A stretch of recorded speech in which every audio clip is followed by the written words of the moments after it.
the rational is overrated. What do I mean by that? Let's give you a little metaphor. When you're trying to hold information in mind, you're trying to actually hold information, you're going to start using your prefrontal cortex, PFC for short. I shorten it so it takes less space in your PFC. When you try to hold information in mind, which is to understand, decide, recall, memorize, inhibit, when you try to do that, you've got to use your prefrontal cortex, which is a very limited region of the brain. You know, those of you who drove to work today, you didn't really use your prefrontal cortex to drive here. You're using deeper regions that you can use without thinking. Like, you know, you can drive without having to think about where you're going if you've gone somewhere a lot. If you're actually consciously thinking, you've got to use your prefrontal cortex. And this is where the trouble begins. Let me do a little experiment. Just call an answer out. What's 1 plus 1? No prefrontal cortex, right? No effort. What's 10 plus 10? No prefrontal cortex. What's 56 plus 175? Laughter. No one wants to do it. Okay. Do you get that? Why don't you want to do it? Why don't you want to do it? Because you've got to put in a bit of effort. You've got to actually stop other things you might be thinking about, because when you use this process, it becomes a serial process. You can do one thing at a time. And you've got to use effort. And did you sense like a little bit of like a, uh-oh, don't take me there, like I'm not going there? It's a subtle threat. The reason it's a subtle threat to have to think is we evolved at a time when resources, metabolic resources, were really limited. You know, war and famine, we lived to 20 at best. And so we're kind of rewarded for minimizing mental resources. You know, it's very easy, in this country in particular, to make an absolute fortune basically helping people, you know, put in less and less effort into any particular thing. Have you noticed that? It's very difficult to kind of do the opposite. And in many ways, Google exists because it helps people find things with less effort as well. Okay, and you know, can measure that in milliseconds. So using this cortex, when you have to, you know, do an addition, we sort of avoid it. We go, I don't really want to do that. It's a threat response, and that threat response does something, so we kind of don't do it very much. And this is a bit of a challenge. Now, let me give you the metaphor to understand it. If the amount of information you can hold in your prefrontal cortex at one time, sometimes it's called working memory, and it has other titles, but if the amount of information you can hold in this region is equivalent to, say, a cubic foot, okay, a cubic foot, then the amount of information that the rest of your brain holds is equivalent to about the Milky Way. So they're kind of different. You get that sense, right? It's a little disambiguous to say it, but they're really massively different. And this explains a tremendous number of life's experiences. Because what we do is we firstly try to avoid using this region of the brain. We do things that we know how to do well rather than doing something differently. And anything that we do a few times, we quickly start to embed the pattern so we don't have to think about it. And essentially, when you're trying to make someone think, like trying to change a pattern or change a system or install some software or do anything, you know, you're going to get this threat response because people are, you know, going to have to think, and they're attuned not to. So it explains a tremendous amount. But this rational resource is what people put so much kind of credence into. You know, it's like, we've really got to be rational, and Spock was all about really being deeply rational. It turns out the rational is really, really overrated. And it's overrated in two ways. Firstly, what you can do with it. And secondly, it's actually not how we solve most problems.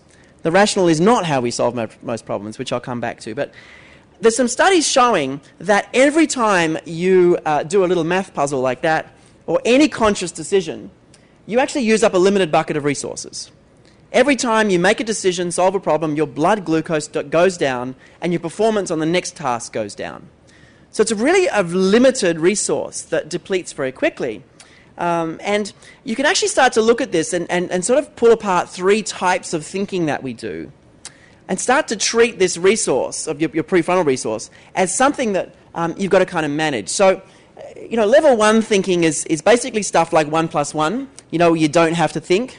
And isn't it fun deleting emails? Does anyone else get joy deleting emails? It's wonderful, isn't it? It's like, you know, I fly a lot, and one of the things I love to do when I'm flying, if I really can't do anything else, is delete. And one time, I was on a long flight, I saw the bottom of my email inbox.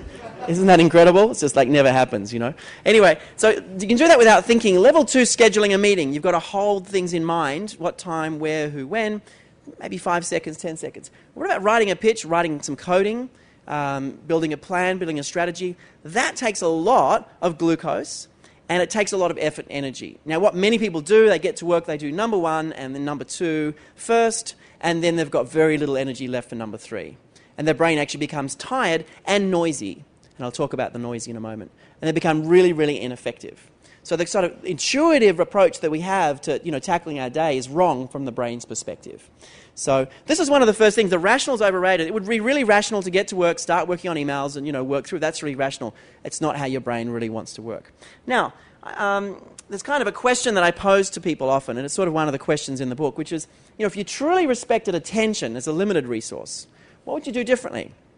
If you really accepted that you've probably only got a few hours of really quality deep processing time, level 3 activity, what would you do differently if you really thought about that? And it's quite an important conversation to have, I believe, in an organization that's processing a lot mentally.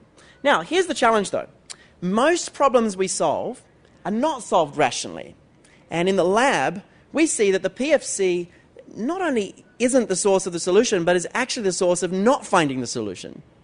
The prefrontal cortex, rational resources, actually stop you solving problems a lot of the time. And in the lab, we see that about 60% of problems that people solve, they actually can't explain how they solve them. It's just, you have that experience all the time. You're walking to work and suddenly you get an idea. Where did that idea come from? You weren't working on anything. Where did it come from? You're in the shower, you're on the treadmill, you're doing something, and suddenly you have this answer coming to you. Why couldn't you have that when you wanted to? You know that feeling? Why couldn't you have solved that problem where you went? Well, you can if you understand your brain a bit better.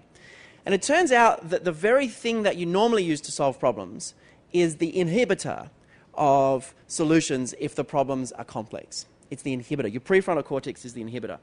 And there's a whole framework around this that I won't go into too far, but there's a study of insight now.